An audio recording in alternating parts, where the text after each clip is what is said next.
Howdy folks, Little John. We're out in the brewery playing around. Got a few things going on. I wanted just to get on video. But quickly just what we're going to be doing. I'm getting the dry hop onto the fresh wort kit, the all-in leg breaker American IPA. It's day 4 of the ferment. I've pulled the Fermzilla out of the fridge, and I'm going to dry hop that using the collection jar on the bottom, which I've never done before, so this is new. So I'm getting prepared. I've got everything sanitized. I'm just about to weigh up the hops into the container. While we're doing this, I'm going to talk about the upcoming brewing of all the extract kits which I talked about last week. I said I was going to go through and actually attempt to brew every extract kit available in Australia. I'm going to talk about that as well. But before we get into that, big shout out to all Little John's patrons. Thank you very much, you guys. Link down the bottom if you're interested in what it's about. Special shout out today, because I don't think these guys have had a proper shout out. If they have, they get a bonus one. Alan Chase, Simon Bridge and Reese Williams, who've come on the last few weeks. Alan Chase, he's from Canada, so first Canadian patron for Little John, getting a little bit international now. Shout out to the latest patron, Jake Muldoon. He's only jumped on the last couple of days. So guys, thank you for your support. And everybody, there's a link down the bottom for the Patreon and where you can go to see about it. So go and check that out if you're interested. There's stuff involved in that. If you're not subscribed to Little John, jump on, hit the subscribe button, get subscribed so you can get ring the bell so you get notified when anything's happening. Just a little one for the Patreons. Little John's hats have arrived. I ordered some caps recently from a local supplier. I mentioned back at the start of the year I was wanting to look into getting a bit of merchandise, and I've been trying to get some stuff, and pricing is very bloody expensive for a lot of this stuff, shirts and things like that. But I found a cap supplier who's actually local. Well, he's in Canowindra. And by local, I mean it's like 100 k's up the road, which is local around here. So he had good prices. So I've tried him out, and I'm really happy with the result. So they will be going into prize packs, the monthly prize pack for patrons here and there. And on top of that, I've got some t-shirts coming. I finally pulled the trigger on some t-shirts as well. So they're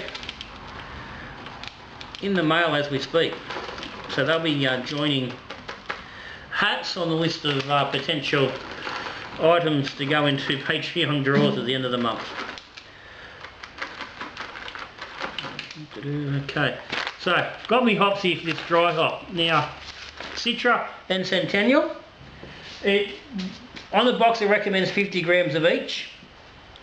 Now, everywhere I see all the time with guys that are using the fresh wort kits regularly, and most of them tend to say to double the dry hop recommendations.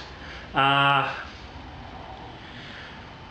I myself, I thought for an IPA, I did think 50 grams each which was the recommendation of the Citra and the Centennial, did seem a little bit light on. Now, that's 100 grams all up, which is only 5 grams a litre. Now, I've seen floating around sort of 10 grams a litre is more the mark for a IPA.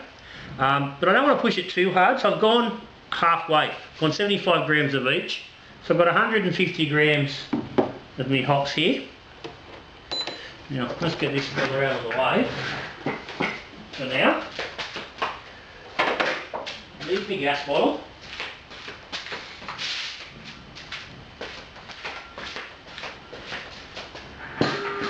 So what I'm looking at now is to get this container onto the bottom here. Now, I don't know how tight I'm going to really need to get that to make sure it seals. But, okay, let's kind of turn the whole thing from there. Now, anybody starting out with these guys, they do recommend on the keg king site, you can wedge this handle into the frame to stop the actual Fermzilla from turning when you are tightening stuff. But that's fairly tight there, and I'm hoping that, I'm not hoping, but thinking the O-ring should give us a seal. So what I want to do, I just want to purge that oxygen out of that bottle. So you've seen when I had it, the container comes with two, just a Coke cap, just a bottle top on either end. I've changed one end to a disconnect so I can get my gas onto that. And all I'm going to do is just undo the cap on the other side with some pressure, blow out the oxygen, and I'll close that fella up then. Now I've got very little gas in this bottle, so hopefully I will get enough to get this done. I'm going to Wollongong this weekend, and I will get this bottle refilled.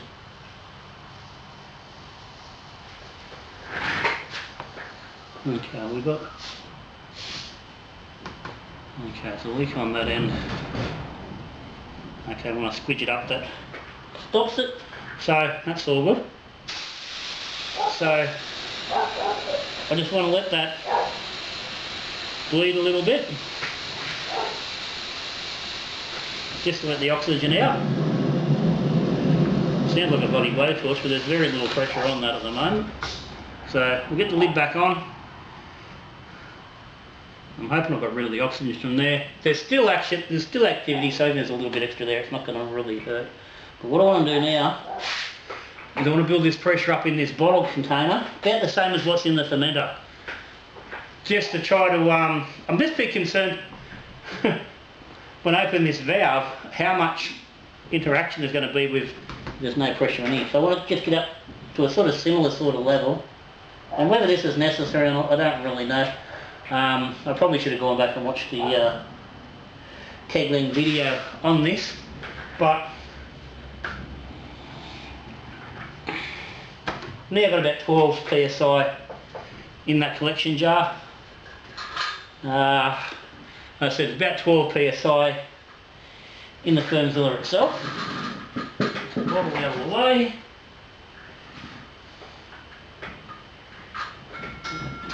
Righto. So all I want to be doing now is opening this valve, which then should allow what's in the Fermzilla to drop into the collection jar, let all the hops join into the beer and do their thing, and shouldn't bring in any oxygen. So we should have a totally oxygen-free dry hop, which is, this is what the, you know, particularly the Fermzilla is really designed for, being able to do these sort of things. So there we go here.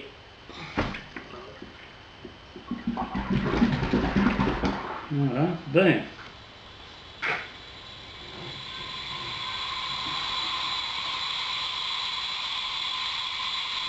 Straight away we've got a massive increase in air pressure. You can hear that's the spunding valve on top of the Fermzilla, and that's clearly just gassing off from the reaction, dropping that dry hop in there. So that's now bleeding back off pretty quickly. It got up to about, probably about 16, maybe 17 psi. So that's a good thing to remember for next time, because I've only got a 15 psi gauge on there. So it had gone beyond its measuring zone. It wasn't anywhere near getting clocked off or anything, but I do have two 40 psi gauges. So I just need to remember next time I've got to make up some more spunding valves, which I'll probably be doing today or tomorrow, and I have the 40 psi gauge on them. I'll have to remember that when doing that, probably not a bad idea to put the 40 psi on there just to be safe.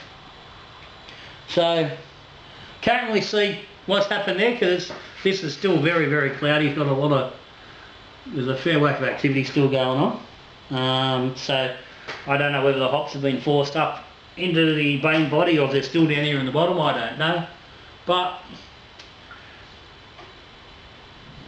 it's done. Nothing's exploded, which is always good. I haven't got beer all over me, and at the moment nothing seems to be leaking. So that's 3 wins for me. I'm going to take that. And I said this is bleeding off pretty quick at 12.5 psi, so it should settle back around 12 without any issue. So that's good, fantastic, happy with that. So that's done. Now get on to the other subject of the day, as I said, which is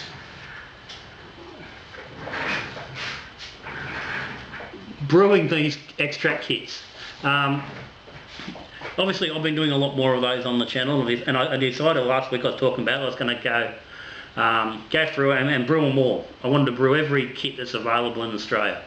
Now when I sort of said that, I hadn't really looked into it that closely, and I was thinking there's maybe 70 or 80 different kits, so that's not too bad.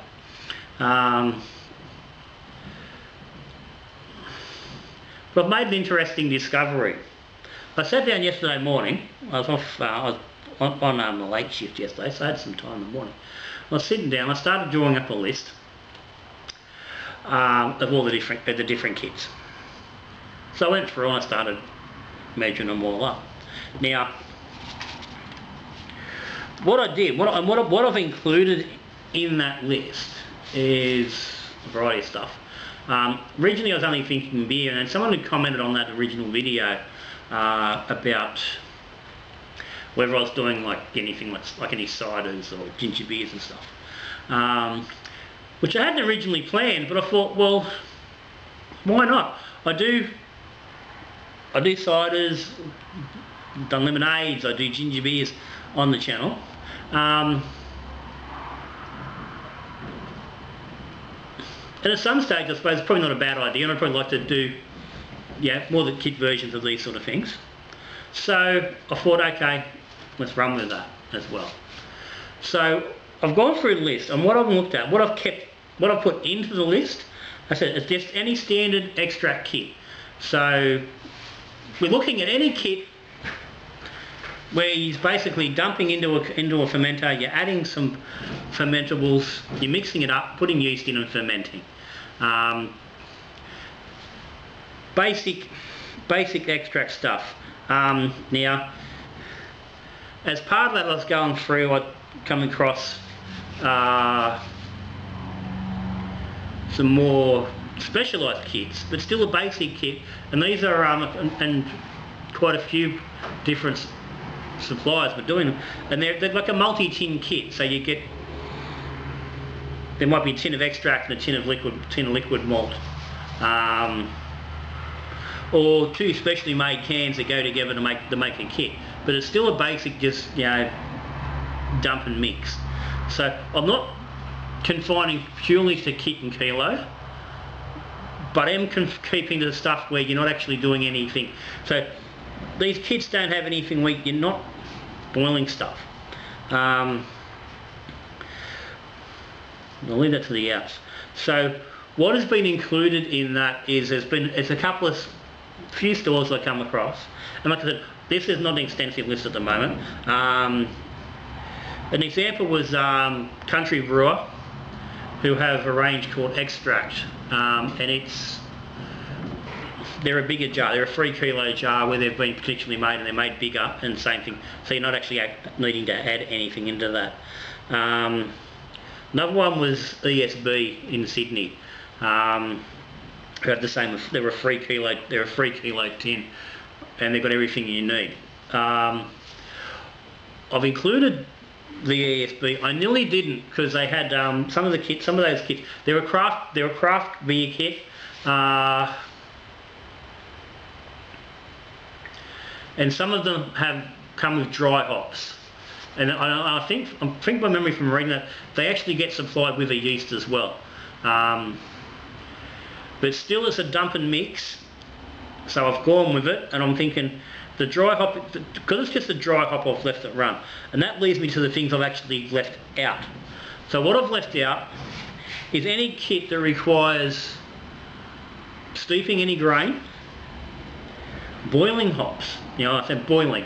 The dry hops, where it's just a case of, day 4 or 5, you dump the dry hops in and you continue on. I've left them in because that's not another process. It's still a dump and mix, and they're just throwing a little bit extra in to give you some extra flavour. So I've left them in.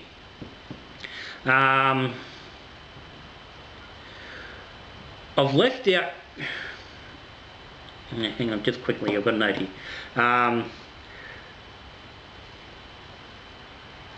Actually, sorry, I've got what I've excluded is the MJ Craft series. Okay, sorry. Okay, so maybe I've got myself confused. The Mangrove Jack's Craft series has dry hops in it.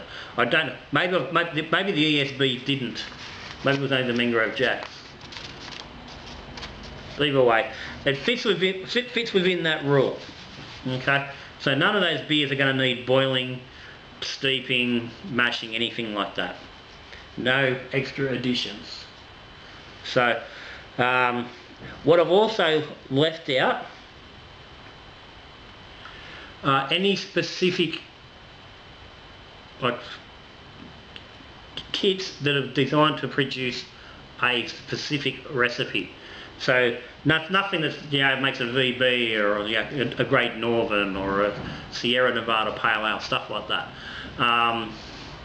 There are a few kits that come through that were sort of might be like a Rawaka Pale Ale, Mosaic Pale Ale, Citra, Pacific Ale. Their styles, if they're based around just the style, I've left them in. And there's those couple of, I said there's a few from one supplier where they did have a particular hop in their crafts, but they still weren't actually trying to recreate a particular kind of beer. It was more just focusing on that hop. So I've left them in. So again, we're not looking at no beer that's designed to be a specific beer, just a certain style, which any kit is anyway. So I'm quite happy with that. I've also not included any gluten-free kits. Not anything against people that are gluten-free and have to have gluten-free beer, but that's a very specific thing, and it's only it's a small percentage of people that are doing it. And the reality is, if you're a gluten-free brewer, you're probably not on here with all the stuff that we're doing that's not gluten-free. Never done anything gluten-free yet, and no one's complained about it. No one's asked for it, so I've left them out. There wasn't a lot, but in the context of what we're doing, not going to worry about it. That could be something I could do at some stage as a side brew. There's still going to be plenty of side brews going on top of all these. These are just basic kits. I'm still going to be playing around with different methods and processes and ingredients on top of this. Now, so I've done this thinking, yeah, all good. So I had in my head that this whole process might take 2 years. Work on the basis that I can roll over, and so I'm in the process of converting the couple of 19 litre kegs I've got, so I can do them split batches. Because particularly at the moment, now the summer's gone, the weather's beautiful. It's sitting on 20 degrees perfectly here in the brew cave, and it's over the next mostly until next summer, this will sit between 17 and 21 degrees really comfortably. The combination of cool weather and heating from the house. So I can do lightly pressure fermented beers in the kegs, just sitting here at ambient. And they can just sit on the floor in the keg, don't worry about light, anything like that. So 2 19-litre kegs, a little bit of a pressure valve on each. And I can run them through here. So those kits will happen at that sort of temp, unless they're lagers. Now I am going to brew each kit with specific yeast, more beneficial to the style. I'm not going to use the kit yeast, and someone had put a comment on the original video about maybe doing one part of the actual brew with, as recommended on the can, and with the kit yeast. I thought about that, and I sort of responded because I do have the 3 kegs. I thought I could do it. I could split it 3 ways and do 2. Because what I'm looking at is one high malt, one high sugar, just so we can compare the 2. And I thought, well, I could do a third with, as per the kit recommendations, and then using the kit yeast and see how that goes. But given that on a whole I don't recommend ever using the kit yeast, I don't see the point. And the other thing I found, I've got a couple of kits here. I pulled them out, and generally the kits aren't particularly that specific about what to mix with them. Most kits are just add a kilo of brewing sugar or malt. Bloody Coopers can get a little bit specific with their kits, where they actually say, like, maybe a box of BE2 or BE3 or light dry malt. But outside of that, there's not a lot of real clear stuff. So I thought, no, I'm just going to go with the 2 batches, one more malt focused, one more sugar / dextrose focused. So it covers both ends of the brew spectrum. You're covering that sort of end where you want to get a little bit more depth of flavour, and maybe the other end where you're going for a little bit drier and a little bit cheaper, and maybe a little bit more alcohol. And that's all I'm going to work with. So I'm keeping it at 2, keeping it rather simple. So, what beauty! I can turn over one of those beers, kit beer, should be able to turn them over every 2 weeks. 3 weeks the outside, on the odd occasion where I go away, or things just don't work out. But generally, should be able to turn them over in 2 weeks. No problem. 70 kits, I can do that a couple of years. So I'm going through, and anyway, I've done my list up, and listen, I've only gone through a certain amount of supply, and just to some degree was some supplies that I use as supplies that I'm aware of, but I've in no way covered all the available options that are out there. I think I've covered all the mainstream options, but definitely not the smaller stuff where the brew shops or in local area have got specific cans made for them, or by a local brewery for them to use. Prime example off the top of my head, I know there's a brew shop, and they use beer from, I think it's Cannon Hill Brewing. They do cans or jars or something. I've seen them before. I know they're out there. I know there's plenty of them all around the country. So they aren't included on the list. Now, I said I've got ESB because they're in Sydney and I know them. It's probably one of the first places I ever bought stuff from when I got back into the brewing, was ESB. I think they're in Peakhurst in Sydney. It's another shop called the Brew Shop, and I don't know whether it's actually the same shop and they run 2 websites, or how it runs, or whether there's a parent company, or how it works. But their websites are pretty much identical.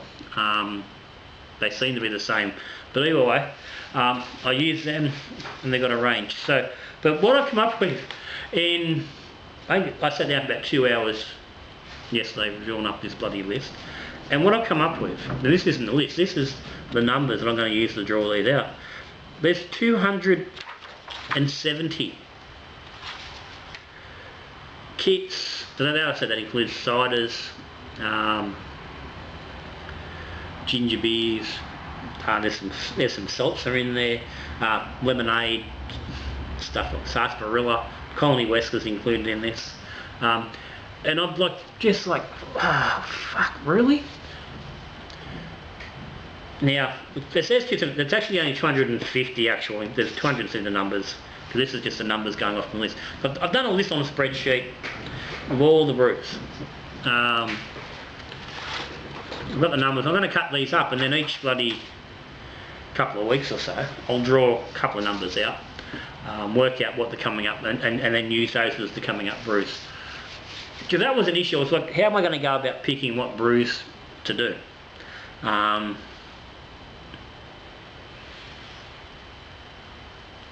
I thought, I'll just go through and pick out certain stuff. I thought, yeah, but that's going to get potentially miss certain styles or whatnot. So I thought, I'll just draw them out. I'll put them all in a barrel, and I'll just, like a big rough one, I'll just draw them out and do them completely randomly. So I don't know from one batch to another, or from one block of time to another, because I'll probably draw a couple out a go, so I can get hopefully can sort of combine postage costs, or I can access stuff when I'm down the coast, and get stuff then and avoid it costing any more than it's going to need to, because some of this stuff you only get from certain suppliers. So if you're buying one tin from one supplier, you get hit pretty hard for postage, so I want to try and avoid that. But that's the list at the moment. Now I am going to put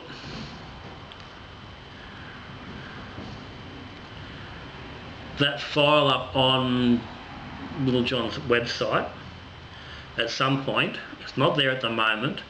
I will let you guys know when I've done it, because what I'm going to do with that is it's going to keep a record of what I've brewed, when I brewed it, what sort of score I gave them. I'm going to give each beer a score out of 7. Which will be, from 1 being, from shit up to 7 being, the best.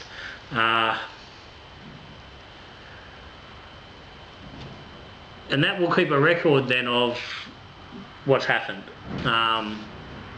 So at any point someone can go back and have a bit of a look at it. But what got me the most with this was that 250 brews. Every 2 weeks, that's 25 a year. That's 10 years. So that's a long time. So at the moment, looks like you fuckers are stuck with me for 10 years.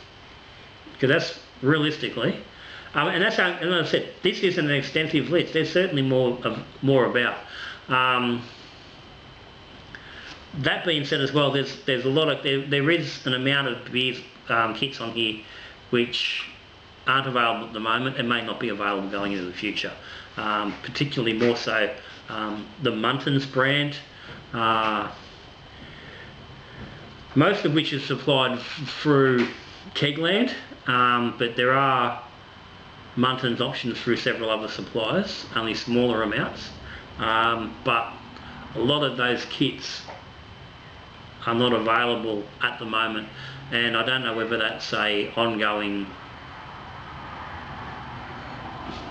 agreement issue with Kegland, or whether just with COVID they're just not getting out of England as readily. I tend to think it's more a market thing, they're just not selling enough of them. I think there's, frankly, one thing I've seen doing this and actually making this list of just how many options there are already available to the kit and kilo brewer. There's no great need to go venturing into the pommy beers, even though there is from those beers there's much more focus on the pommy style, the specific and regional pommy styles, and even the European styles. And over the years I've done some kits out of England that have been really good. So they're there. So basically, I've left them in. So some of those brews aren't going to come out. But if the beer comes out and it's not available, I'll redraw something else and leave the original back in the mix until such time as I know for sure it's either available or not. So that's what's going to happen. So I'm at the moment committing to the long term. So I said in the original video, if anyone's like, if you have got local suppliers,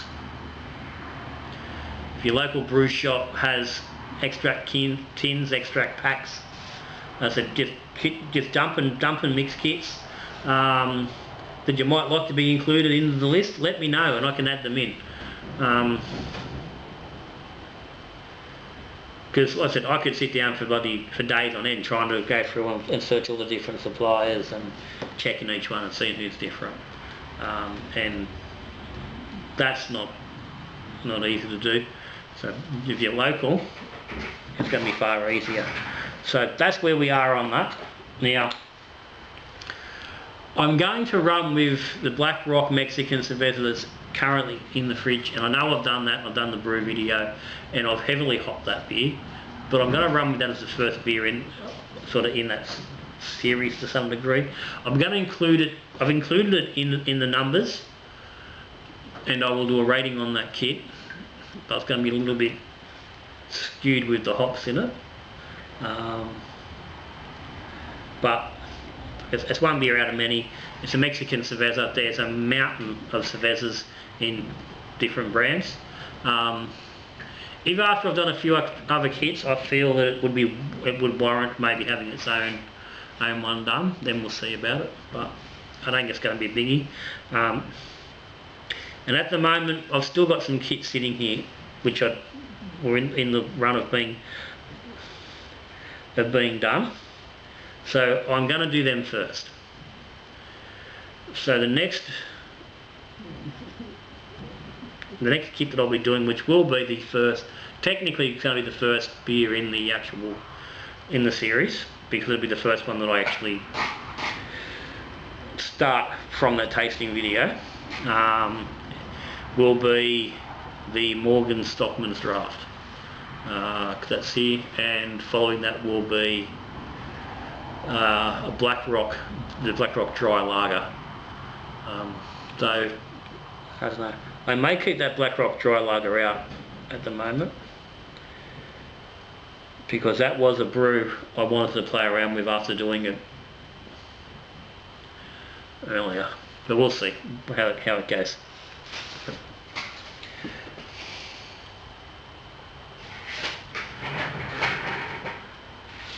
This seems to have settled down, getting a little bit of yeast now visible in the bottom of this collection jar down here.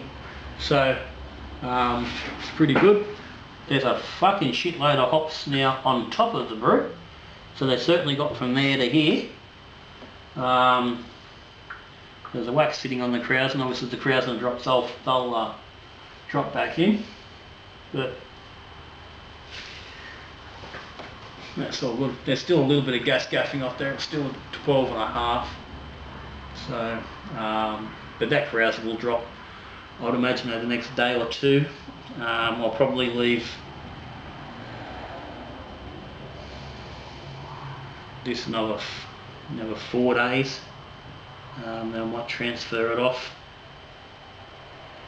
just to let it finish and clear up before I keg it, to try and get the dry hop off. Yeah, there's still a bloody lot of activity going on there. Still plenty of bubbles and gas coming up, CO2 going on, yeast moving about, so it's all good. I leave that back in the fridge. So that's where we're going. It's what's happening at the moment. It's what's going forward. So always, if you've got any questions or any comments, stick them down the bottom. Like I said, if you've got information on kits you might want in the brew, stick them down the bottom. We'll see how we go. But this will be happening in the next, I said, it's probably going to be, this one's still to come out, so we're looking at another 6-8 weeks before we get in that first We'll get that first video, then I'll be looking at them coming out every 2 weeks from there on. So there'll be going to be plenty of kits coming. They will continue with other stuff as well. So subscribers, cheers. Hit the subscribe button if you're not subscribed. Hit the little bell, get notified. Hit the like button if you're sitting there. Hit the like button. Patreons, guys, thank you very much. This, as I've said it before, this stuff is purely because you guys are supporting the channel.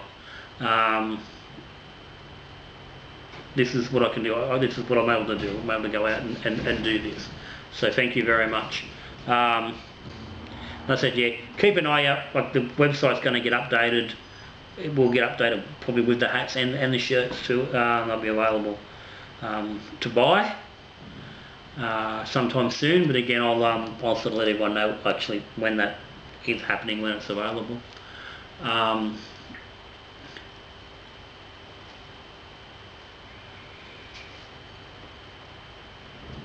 But that's me, done. So I'm going to go and finish, get this back in the fridge, and continue on what I've got to do. So I've got no beer because it is pre-lunch. I'm not saving me drinking till later. So till I see you again, we're brewing beer, drinking beer or talking beer. Good brewing.